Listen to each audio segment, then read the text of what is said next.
nadie te diga, es tarde, no puedes, tú decides. Obtén un título de tercer nivel en 2 años.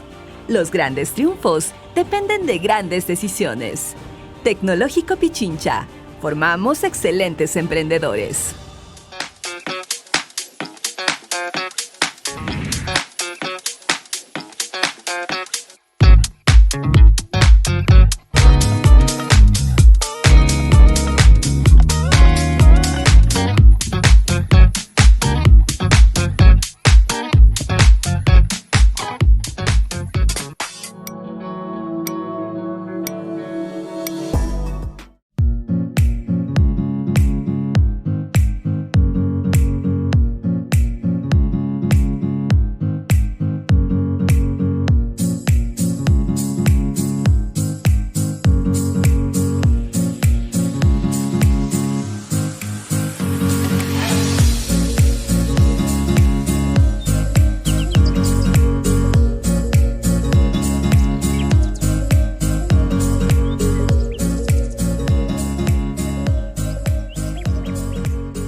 Muy buenas noches a todos, les pedimos mil disculpas por los pequeños problemas técnicos, pero bueno, así es con el internet y con esta modalidad virtual. Les queremos dar la bienvenida a todas las personas que a esta hora se enlazan a nuestra transmisión y por supuesto les queremos también dar la cordial bienvenida por parte de SER a este nuevo espacio donde conversaremos con especialistas, resolveremos sus dudas y sobre todo estaremos más cerca de los pacientes.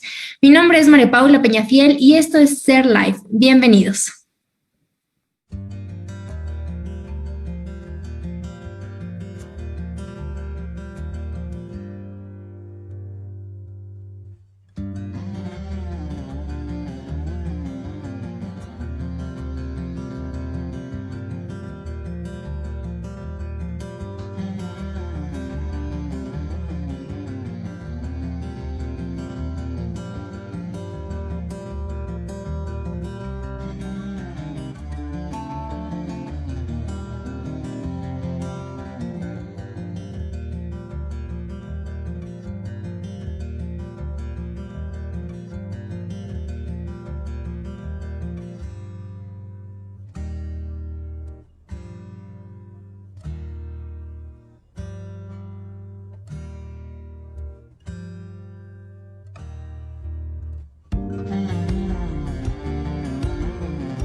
Diagnóstico y su tratamiento oportuno es el tema a tratar del día de hoy y para ello me acompaña la doctora Carol Moreno, médico especialista en oncología clínica. Realizó sus estudios en la Universidad Central del Ecuador, es especialista en oncología clínica, tiene además un diplomado en gestión de la cronicidad y telemedicina.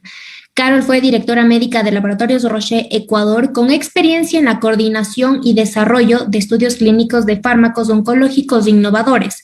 Además, desde el 2020 es médico tratante de oncología clínica en la Unidad de Atención Integral Oncoambato en el Hospital de Santa Inés en dicha ciudad. Y desde el 2016 brinda diagnóstico y tratamiento del cáncer en el Centro Médico Diagnóstico 2000 en la ciudad de Quito. Bienvenida, doctora. Qué gusto tenerla hoy con nosotros.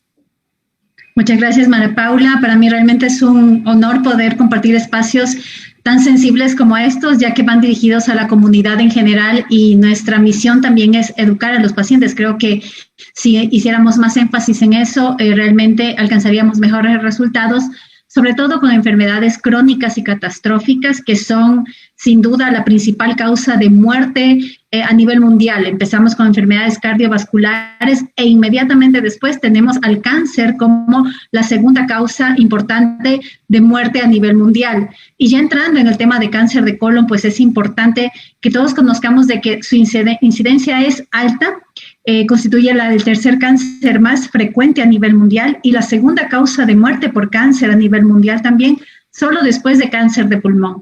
De tal manera que es importante que las personas y la comunidad en general conozcan factores de riesgo, qué hacer para prevenirlo, cómo diagnosticarlo oportunamente y sobre todo para aquellas personas que hoy padecen la enfermedad, sus cuidadores tienen muchas dudas sobre cómo manejar y cómo lidiar con la enfermedad, ya sea con una intención curativa que podemos lograrlo o paciente con una enfermedad que ya le hemos cronificado, que es un cáncer que no se puede curar, sin embargo, se alcanzan objetivos de incrementar el tiempo de vida con calidad para los pacientes. Es decir, hay mucho para hablar del cáncer de colon y yo estoy feliz de poder ser parte de este espacio. Un gusto, doctora. Muchísimas gracias por aceptar nuestra invitación. Queremos aclarar y recordarles a a quienes se están conectando a este en vivo que pueden realizar las preguntas por la publicación de Facebook y al final tendremos un espacio para responder y aclarar cualquier duda que tengan aquí con nuestra especialista, que también, por supuesto, forma parte del grupo SER Health. Arranquemos entonces con el tema y quisiera que por favor, doctora, nos explique de manera general y breve, para poner en contexto a nuestros espectadores, ¿qué es el cáncer de colon? Bueno, comencemos por ubicarnos anatómicamente, pues el colon es en la parte final del tracto digestivo, pues los alimentos ingresan por una vía y los desechos terminan expulsándose a través de un sistema complejo que forma parte de un sistema digestivo que son glándulas y órganos. El colon conforma la parte del intestino final de este sistema digestivo que se encarga de la absorción final de líquidos y la formación del bolo fecal, de las heces fecales, para ser eliminadas y expulsadas por nuestro cuerpo. Es decir, expulsar los desechos que no sirven al organismo. Por lo tanto, tiene una función importante, fundamental dentro del funcionamiento, del equilibrio de todo nuestro organismo y obviamente cuando hay un daño a nivel del colon, cualquiera que sea una enfermedad inflamatoria, es muy sintomático. Y cuando hablamos ya del cáncer, encontramos que pueden haber síntomas muy floridos, como también puede haber una lesión que inicia en forma incipiente, insidiosa y no causa síntomas al inicio. De tal manera que en este órgano que está en la parte abdominal, formando como un marco alrededor del abdomen, que tiene varios segmentos, cualquiera de estas porciones puede sufrir una lesión premaligna que en la mayoría de los casos, cuando no es tratada, genera un cáncer. Esto es el famoso cáncer de colon y es importante conocer cómo detectar síntomas tempranos y sobre todo también hoy hablar de prevención. Importante el tema de la prevención y por esto, para entender esta prevención, ¿cuáles pueden ser estas posibles causas que conducen al desarrollo de esta enfermedad? Tal vez nuestro estilo de vida o qué puede provocar, por qué llega a darse aparecer este cáncer de colon. No es importante conocer que la mayoría de cánceres, y el cáncer de colon no es la excepción, se originan por factores que son modificables. Y ya la Organización Mundial de la Salud insiste mucho en la prevención del cáncer en general, y ahí entra cáncer de colon. El 40% de los cánceres en general pueden ser evitados si tomamos cambios en nuestros hábitos de vida, en nuestro estilo de vida. Entonces vamos a hablar sobre aquellos que están claramente identificados para el desarrollo del cáncer de colon. Comencemos por factores que son conocidos, pero a veces los minimizamos, pero son muy importantes y son desde el tema de la alimentación. La ingesta de ciertos alimentos como carnes rojas, frecuentemente, yo no quiero asustar a las personas cuando hablamos de la ingesta de carnes rojas y queremos quitarlas completamente de la dieta. Sin embargo, la ingesta de más de 100 gramos todos los días en forma continua, eso es, hacerlo todos los días, una porción de carne roja, se ha visto que incrementa hasta en un 30% el riesgo de cáncer de colon. Lo mismo sucede con la ingesta de carnes procesadas, estos son los famosos embutidos, no solamente con el desarrollo de cáncer de colon, sino de otro tipo de tumores. Adicional a esto, la ingesta de alcohol. Les exposición directa al tabaco o los fumadores pasivos tienen un incremento del riesgo de cáncer de colon.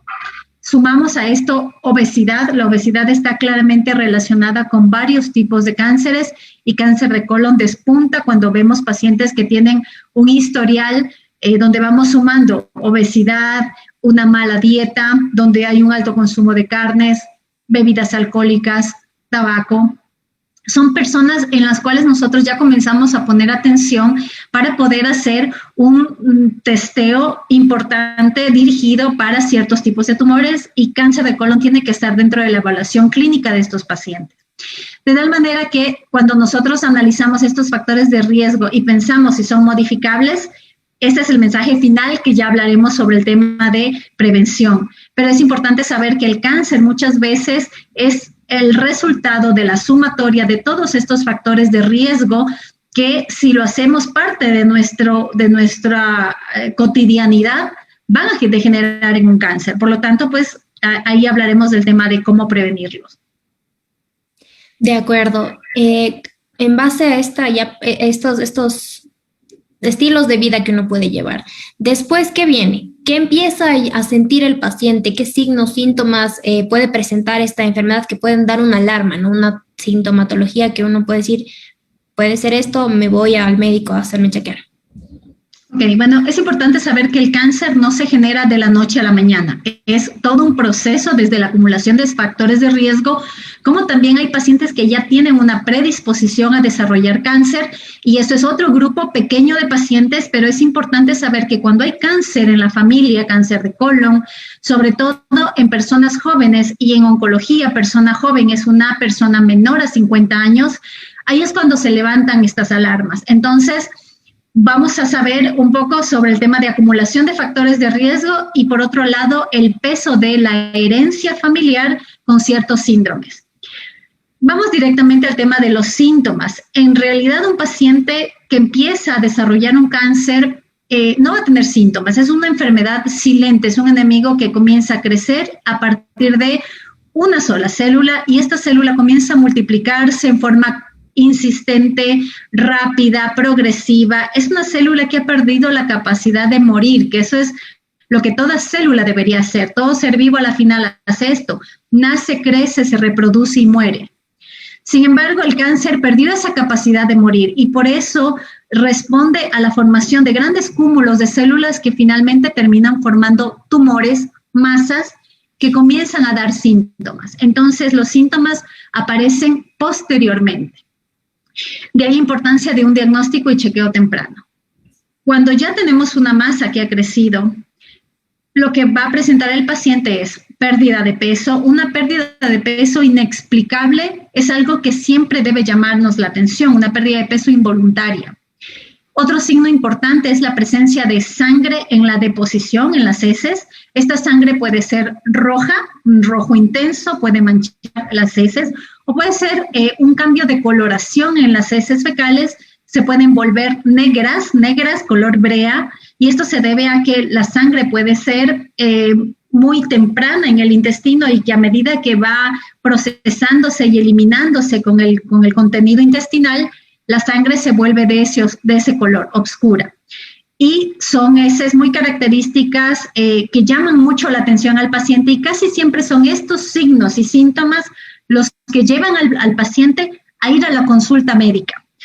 Sin embargo, obviamente, cuando ya tenemos uno de estos signos, pérdida de peso, sangrado, problemas intestinales, dolor, inflamación, distensión, nosotros ya comenzamos a sospechar que puede haber una enfermedad maligna, un cáncer de alguna parte del intestino que tenemos que investigar.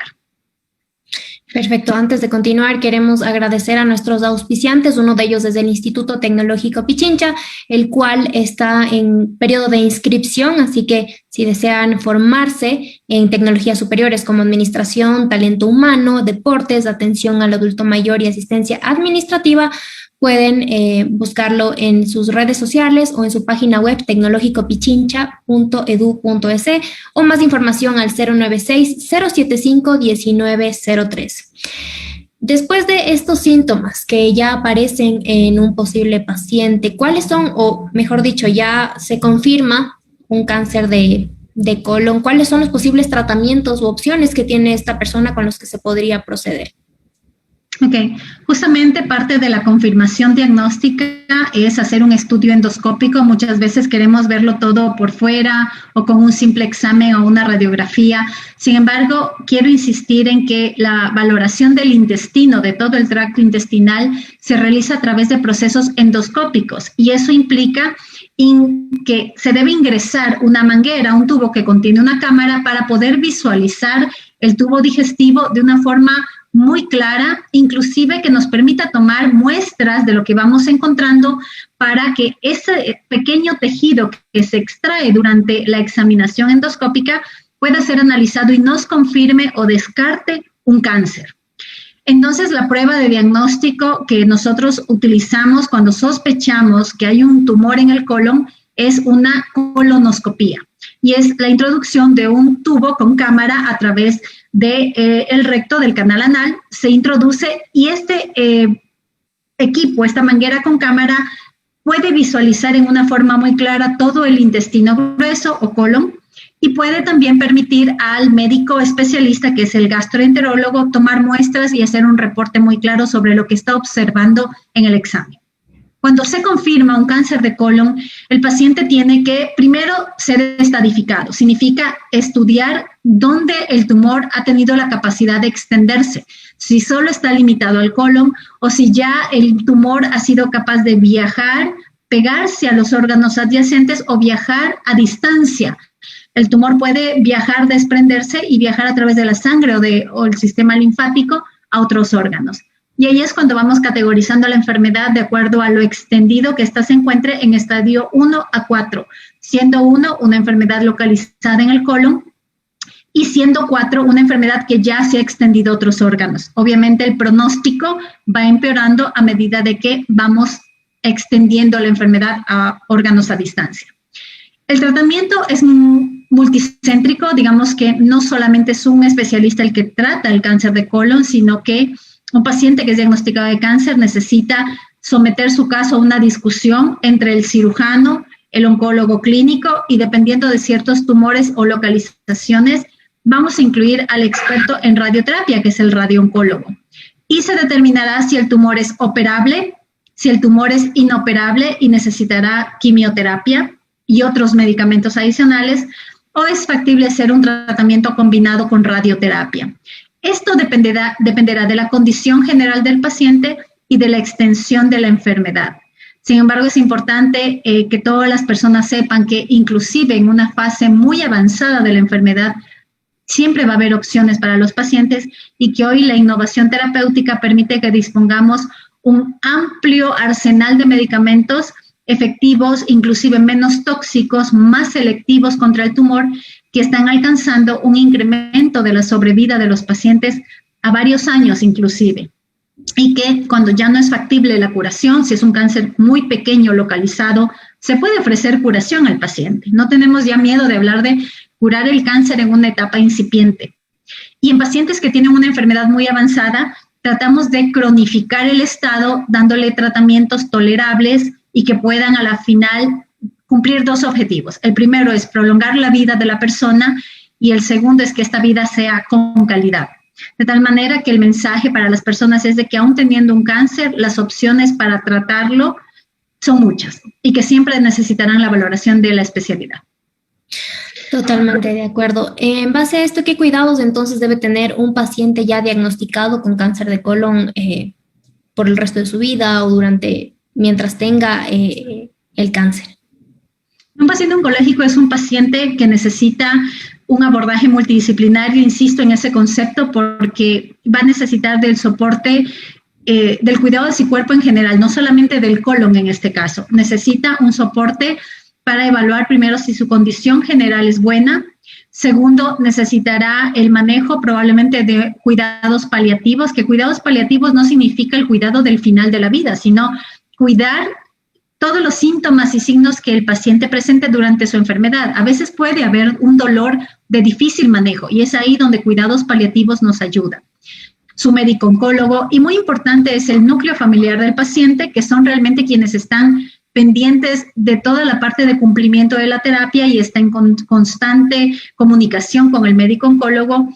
Y finalmente, y no menos importante, es el soporte psicológico para el paciente oncológico. El paciente necesita ir por un proceso de conocimiento, aceptación de la enfermedad y obviamente adherencia al tratamiento. Y el soporte psicológico es supremamente importante. Listo, antes de continuar, bueno, igual queremos volver a agradecer a otro de nuestros auspiciantes y es Redin Estudio por colaborar, formar parte de Ser Life. Además, queremos recordar a las personas que se están conectando que al final del en vivo tenemos un espacio destinado para resolver todas sus dudas y preguntas, así que envíenlas aquí al live de Facebook, que al final la especialista las estará respondiendo para todos ustedes, y agradecerles por interactuar con mensajes, con likes, y por qué no, también por favor compartan e inviten a sus contactos a que se informen sobre este tema tan importante como es el cáncer de colon. Doctora, ¿con qué frecuencia usted recomienda entonces que se debe realizar este diagnóstico? Bueno, en general los pacientes nos consultan, ¿no? Bueno, me da miedo el diagnóstico de cáncer, o algunos ponen un bloqueo y dicen, no voy al médico porque no quiero que me den una mala noticia. El mensaje es importante, como hemos hablado. Primero, vamos por el tema de la prevención. Si yo ya conozco que el sedentarismo, la obesidad o el sobrepeso, que es un problema pandémico a nivel mundial, el sobrepeso desde los niños hasta los adultos, la ingesta de una dieta poco balanceada, poca fibra, mucha carne, son cosas que debemos incorporarlas de a poco y hacer una cultura de salud desde casa. Entonces, ese mensaje debe quedar súper importante en el hábito de vida de las familias. El segundo punto es el control médico. El control médico debería cambiar esta mentalidad de ir al médico con síntomas graves a ir al médico cuando yo me siento bien para detectar algo que esté mal funcionando en mi cuerpo y arreglarlo a tiempo. Eso realmente es el cambio que queremos lograr hacia la cultura de salud del futuro, que no lo hemos logrado hasta ahora, pero esto es un granito de arena para lograrlo. Una persona debería acudir al médico al menos una vez al año para hacer primero una evaluación de aquellos factores de riesgo, conocer en qué pueden desencadenar y qué hacer con términos prácticos para cambiarlos en forma progresiva e incorporarlos en nuestra vida. El médico está capacitado para hacerlo, cualquiera sea su especialidad. El otro punto importante es, se recomienda hoy por hoy que toda persona mayor de 50 años debería realizarse una endoscopía, una colonoscopía, para identificar la presencia de lesiones premalignas. A veces hay la presencia de pólipos, que son como unas bolitas que aparecen en la parte interna del colon, y esas pueden de alguna manera ser estudiadas y evaluar si son lesiones que pudiesen desencadenar un cáncer. Si eso lo identificamos en una colonoscopía, el paciente va a estar en permanente vigilancia para evitar que esos pólipos se transformen en cáncer. Eso es un poco la historia general del cáncer de colon. Y aquellas personas que tienen un riesgo familiar, que es el médico oncólogo que realiza un análisis de riesgo para evaluar si esta persona a lo mejor necesita comenzar los controles mucho antes, especialmente cuando hay antecedentes de cáncer de colon y otro tipo de tumores en la familia. Y eso solamente lo van a averiguar cuando acuden al médico a hacerse un chequeo preventivo o un chequeo oncológico que se enfoca en prevenir y diagnosticar el cáncer en forma temprana. Perfecto. Y respecto a este diagnóstico temprano, ¿un tratamiento a tiempo u oportuno implica siempre un resultado efectivo? Efectivamente, un diagnóstico temprano puede salvar la vida de los pacientes. Esa es la parte que en oncología tenemos el reto de dejar el mensaje muy claro de que un diagnóstico temprano va de la mano con un potencial de curación más alto del cáncer.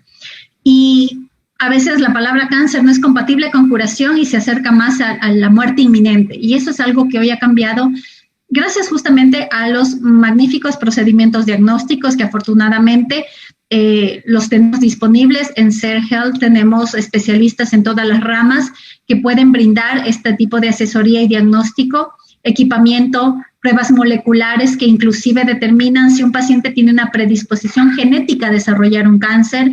Y la parte de tratamiento, cuando ya hay un diagnóstico de cáncer, es posible ir de la mano con un potencial de curación cuando se utiliza el tratamiento, la selección de tratamiento correcta en el tiempo correcto. Perfecto, doctora. Y hoy más que nunca tenemos que cuidar nuestra salud y es lo que invitamos que lo hagan a todos nuestros espectadores y Ser Health está para esto, ¿no? Para cuidar de nuestra salud. También queremos agradecer a EMALab por ser parte de este grupo de auspiciantes que ha permitido que se lleve a cabo este Ser Live y llegar a ustedes. Vamos a una pausa y al volver estaremos contestando todas sus preguntas, así que envíenlas al en vivo de Facebook y ya volvemos.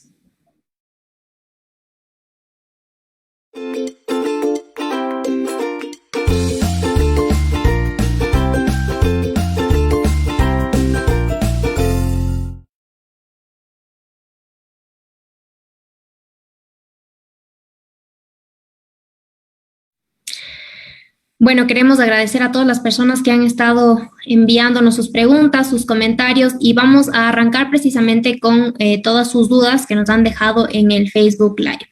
Doctora, bueno, la primera pregunta es ¿con qué frecuencia debería hacerme el examen de sangre oculta en heces para sospechar si tengo cáncer de colon?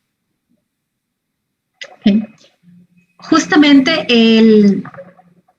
la prueba de sangre en heces es una prueba que se puede realizar en personas, por ejemplo, que van a la consulta y tienen una anemia. Hay una pérdida de sangre que no se puede determinar por dónde es.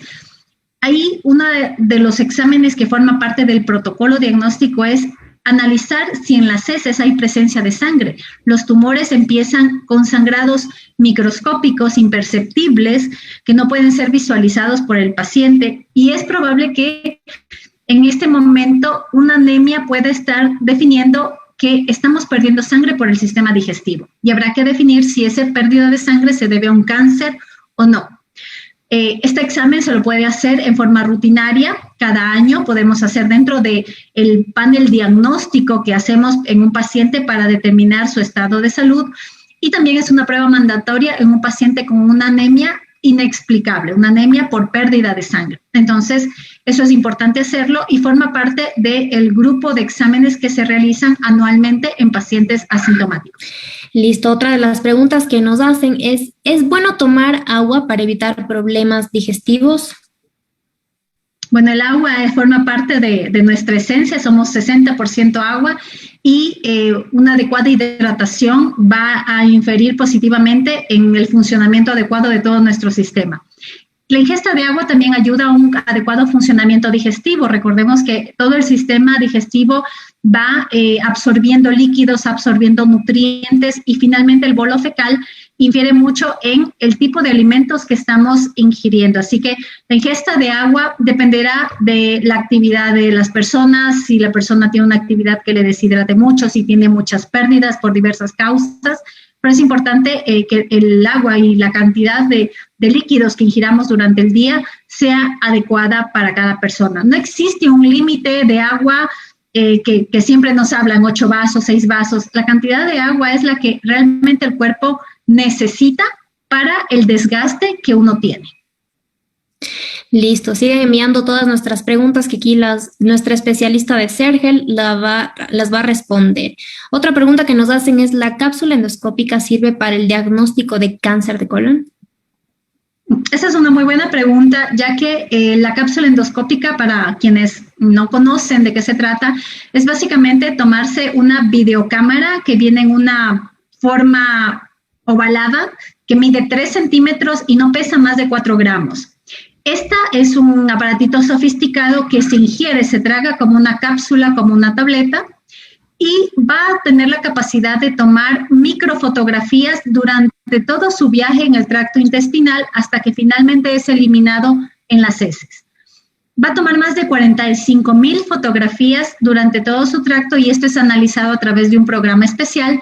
Y el objetivo de esta videoendoscopía es prácticamente identificar si hay alguna lesión en el tracto intestinal. Es de gran utilidad, sobre todo en ciertos segmentos donde endoscópicamente con los tubos no es capaz de llegar, por ejemplo, el intestino delgado, es muy útil. También puede identificar, por supuesto, si hay un tumor en alguna parte del tracto digestivo, no solo del colon. Sin embargo, es importante conocer de que en el momento en que se observa una lesión, es importante entrar a tomar una muestra, un pedazo de esa lesión para poder definir si es un cáncer y qué tipo de cáncer es. Así sea de cáncer de colon, hay varios subtipos y varios marcadores que realizamos en esa muestra que nos indican inclusive selección de terapia y pronóstico vital para el paciente. Por lo tanto, la endoscopía clásica con la toma de biopsia sigue siendo uno de los parámetros preferidos para el diagnóstico de cáncer de colon. Perfecto. Otra de las preguntas que tenemos es, he escuchado que el cáncer de colon produce cáncer de ovario. ¿Qué tan cierto es eso? Bueno, hay una relación entre cáncer de colon y ovario. Digamos que por la forma como el cáncer de colon se empieza a regar o expandir dentro del abdomen y la cercanía y la similitud de tejidos que recubren el abdomen y la pelvis, y los ovarios están en la pelvis, puede haber invasión de los ovarios directa, que el tumor se salga del colon y se pegue al ovario, o que viajen las células desde el colon hacia otros órganos. Cuando hay una afectación del ovario al mismo tiempo que un cáncer de colon, se piensa que hay una metástasis que se ha sembrado en el ovario. Esto se llama tumor de Krukenberg. Es un término muy técnico que utilizamos, pero es probable que las personas piensen que hay cierta relación. Pero más bien es por el proceso de dispersión de las células y de metástasis como parte del curso natural de la enfermedad cuando está avanzado mucho o cuando no hacemos un tratamiento oportuno. Otra de las solicitudes que nos hacen es indicaciones de la colonoscopía y riesgos de la misma. Ok. Bueno, insisto en que una colonoscopía es un buen regalo que toda persona mayor de 50 años debería darse para saber el estatus de su colon, y si nos dicen todo está bien, perfecto. No necesitará realizarse una endoscopía hasta dentro de 5 años o más si es que no tiene síntomas. Sin embargo, la colonoscopía es mandatoria cuando hay un riesgo, ya sospechamos de que pudiese haber un mal funcionamiento del colon para diagnosticar cáncer u otras patologías. Y como todo procedimiento, esta endoscopía puede tener ciertas complicaciones. Una de las complicaciones puede ser inflamación o perforación. Cuando tomamos biopsias puede haber una perforación, pero eso es poco habitual. Realmente un procedimiento bien hecho con un equipo de los equipos modernos que hoy tenemos, realmente la tasa de perforación es menor al 0.1%. Entonces, realmente constituye un procedimiento seguro. Otra cosa importante o temor que los pacientes suelen tener al realizarse una colonoscopía es al procedimiento anestésico. Obviamente es un procedimiento molesto que anteriormente se realizaba sin anestesia, sin sedación, y el paciente obviamente se sentía muy incómodo al someterse a este tipo de procedimientos. Hoy por hoy, el procedimiento implica realizar una sedación suave para el paciente se duerme, realmente el procedimiento llega a ser imperceptible, no molesto para el paciente y rápido, es un procedimiento que no toma mucho tiempo, ¿no? Y realizado por un experto, realmente las complicaciones son mínimas. Es un procedimiento en general muy seguro. Un procedimiento que también lo encuentran en CERHealth, doctora, si también puede dar esa información de un poco qué disponemos en CERHealth para este tipo de tratamiento. Por supuesto, a todas las personas que estén interesadas y preocupadas por su salud, realmente preocupadas desde el punto de prevención también, pueden acudir a CERHealth. Contamos con especialistas de todas las ramas y contamos con gastroenterólogos y equipamiento adecuado para realizar procesos endoscópicos, patológicos también, quienes leen la biopsia que se toma. Tenemos pruebas moleculares también necesarias para identificar tendencia a desarrollar cánceres en relación a herencia o también genes que mutan espontáneamente. Tenemos pruebas moleculares específicas para poder determinar el riesgo de cáncer. O pacientes que son diagnosticados pueden tener un diagnóstico completo para selección de terapia. Y por supuesto tenemos todo el área de oncología que implica el cirujano oncólogo, oncología clínica, que es el área específica a la que me dedico, para poder tratar a estos pacientes. Perfecto, doctora. Y quienes nos están viendo pueden contactarse a nuestras redes sociales si desean acceder a estos servicios. En CERHealth estaremos dispuestos a ayudarlos y, por supuesto, brindarles la mejor atención. Y antes de continuar con sus dudas, resolviendo cada pregunta que tengan, También queremos agradecer a la comunidad médica y también a la no médica que se ha unido a este en vivo y que por supuesto ha sido una gran acogida este primer Ser Live. Otra de las preguntas que nos hacen es, ¿existe alguna dieta que me ayude a prevenir el riesgo de cáncer de colon? Efectivamente, la dieta es supremamente importante, como hemos visto. La dieta implica incrementar alimentos variados, una dieta que incluya proteínas, fibras, diferentes tipos de nutrientes, carbohidratos, grasas que no sean saturadas también son parte de la alimentación. Sin embargo, quiero ser muy insistente con el consumo de la fibra. La fibra que encontramos en muchos vegetales, que encontramos cuando incorporamos ciertos cereales en nuestra dieta, inclusive hay frutas que pueden aportar ese tipo de fibra. Lo importante es que ayuden a que el funcionamiento intestinal y la evacuación de los desechos sea adecuado. Una persona que tiene estreñimiento va a tener mucha sintomatología diversa y probablemente cuando entramos a analizar la causa de ese estreñimiento, lo primero que vamos a encontrar es malos hábitos en cuanto a la selección de alimentos. Por lo tanto, aquí la sugerencia es, pueden acudir a una valoración por nutricionista, que también lo contamos, los servicios de nutrición en Ser Health, para que podamos hacer un análisis primero de las cosas que deberíamos cambiar, eliminar de nuestra dieta e incluir dentro de nuestro diario vivir. No necesitamos tener una dieta supremamente estricta, sino con los alimentos habituales que son de nuestra preferencia, simplemente escoger aquellos que son más saludables. E insisto en la disminución de ingesta de carnes rojas y procesadas en altas cantidades en nuestra dieta. Es decir, nuestros carnívoros siempre van a ser nuestro punto de atención para poder mezclar un poco más otro tipo de carnes blancas, pescado y diversas opciones proteicas que tenemos para ellos.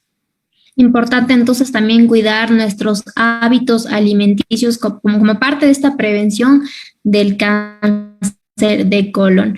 También nos consultan, ¿cómo puedo saber si tengo riesgo de cáncer de colon si un familiar mío tuvo la enfermedad? Bueno, insisto en el tema de si hay un familiar y ese familiar es de primera línea, es un familiar de mi primera línea, hablo de hijos, hermanos, padres, y esa persona tiene menos de 50 años, existe un riesgo que habrá que estudiar. De igual manera, si es que en la familia hay personas diagnosticadas con pólipos en el colon, deberíamos hacer un estudio para evaluar si hay más miembros de la familia, porque hay un síndrome familiar que es el síndrome de poliposis, y son bolitas en el colon que pueden ir desde decenas hasta cientos de pólipos en el colon, y en algún momento esos pólipos pueden degenerar cáncer. Entonces, inclusive cuando hay poliposis familiar, sabemos que en la familia hay pólipos en el colon, el control empieza desde la adolescencia, no esperamos a los 50 años. Por eso es importante esas preguntas que a veces son un poco cansonas que los médicos hacemos. Bueno, ¿y en su familia qué ha habido? ¿Ha habido hipertensión, cáncer? ¿Qué tipo de cáncer? ¿A qué edad fue el cáncer? Son cosas supremamente importantes en el momento de definir cuál es el plan de diagnóstico o de tamizaje que vamos a hacer en esa persona.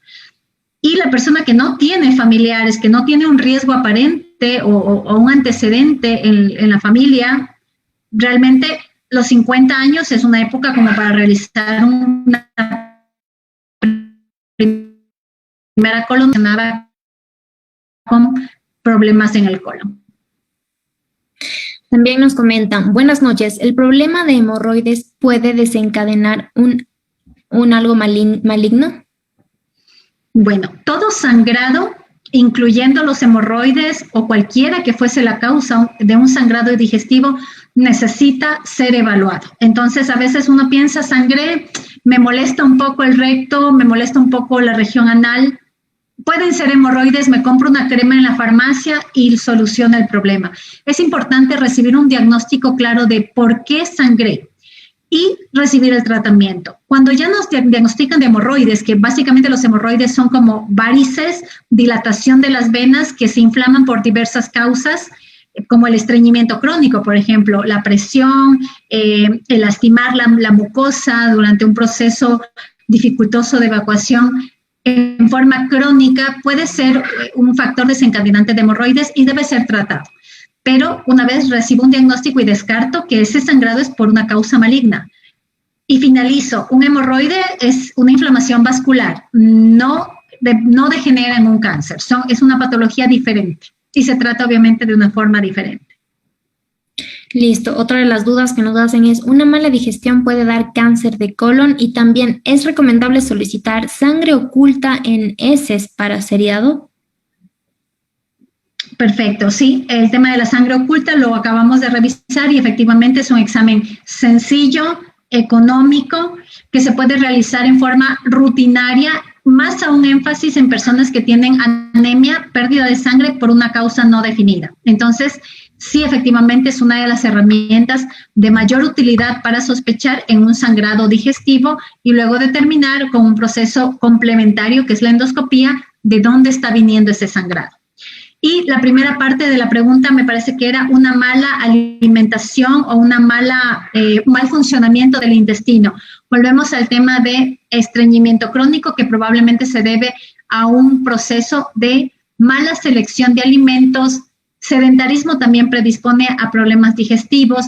Gastritis predispone a problemas digestivos. Es decir, la valoración completa del sistema digestivo debe ser evaluada y debe ser controlada si hay alguna enfermedad diferente, inclusive el cáncer de colon, que pueda ser manejada a tiempo. Y sobre todo que cuando hacemos un diagnóstico descartamos el resto de enfermedades y podemos hacer algo importante para prevenir problemas futuros. Bueno, vamos con la última pregunta y luego iremos a una pequeña pausa. Saludos, con antecedentes familiares de esta enfermedad y en ausencia de síntomas, ¿a qué edad deben iniciarse estudios de screening? Es muy buena pregunta. Si hay familiares en primer grado con antecedentes de cáncer de colon, importante saber la edad a la que fueron diagnosticados. Insisto mucho en esto. Pacientes jóvenes deben tener eso en mente como riesgo para la familia. Y el examen o la colonoscopía, si hay síntomas, debería realizarse en el momento en que estos síntomas aparecen. Si hay diagnóstico de poliposis familiar, la colonoscopía y la evaluación general debería realizarse desde la adolescencia. Pero son todos estos factores que no son como blanco y negro, sino se determinan cuando el médico realiza una evaluación integral del paciente y define cuál es el mejor método de screening y cuándo este debe empezar y lo más importante, qué periodicidad deben tener, porque una colonoscopia normal hoy no significa de que hemos descartado definitivamente un cáncer de colon, sino que generalmente personas que tienen un riesgo necesitan monitorización periódica consistente en el tiempo, que generalmente implica colonoscopia cada 3 años, inclusive si la colonoscopia previa fue normal, de tal manera que así no se nos escapa nada. Implica mucho la cultura y la conciencia del paciente de que él tiene ese riesgo, pero eso lo evaluamos en una consulta médica. Perfecto, y por supuesto la consulta la pueden hacer en SER Health. Estaremos gustosos de atenderles y brindarles la mejor atención. Queremos agradecer nuevamente a nuestros auspiciantes, el Instituto Tecnológico Pichincha, el cual se encuentra ya con sus matrículas abiertas hasta el 15 de marzo. Pueden inscribirse también a Radiant Studio y Emma Lab. Vamos a una pequeña pausa y volvemos enseguida.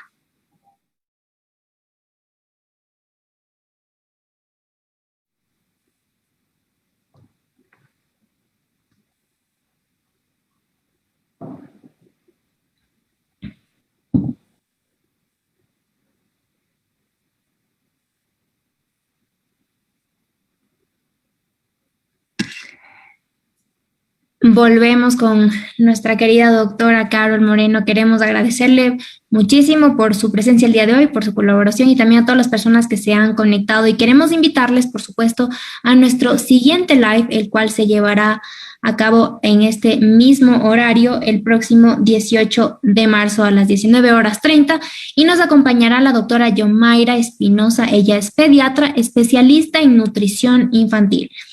Vamos a estar desmitificando al niño que no come, estrategias para la alimentación de niños selectivos y la importancia de los picky eaters. Así que agéndense en sus celulares esta próxima reunión, próxima cita que tenemos aquí en SER Live para responder todas sus dudas junto a la doctora Yomaira Espinosa el próximo 18 de marzo. Queremos agradecerle nuevamente, doctora Carol Moreno, por acompañarnos del día de hoy, invitar a todas las personas que nos sigan en redes sociales. Nos encuentran en Facebook como @serhealth, en Instagram también como @serhealth y en nuestra web como ser.health. También pueden contactarnos para citas y cualquier duda que tengan al WhatsApp del número que les voy a dar a continuación, 0969 010 665. Les repito, 0969 010 665. Les esperamos el próximo 18 de marzo a las 7:30. Doctora, un gusto, gracias por acompañarnos. Gracias a ustedes, un lindo espacio. Hasta luego. Nos vemos en nuestra próxima transmisión. Ha sido un gusto poder conversar con ustedes y aquí en Ser Live estaremos conversando con especialistas, resolviendo sus dudas más cerca de nuestros pacientes. Una buena noche a todos.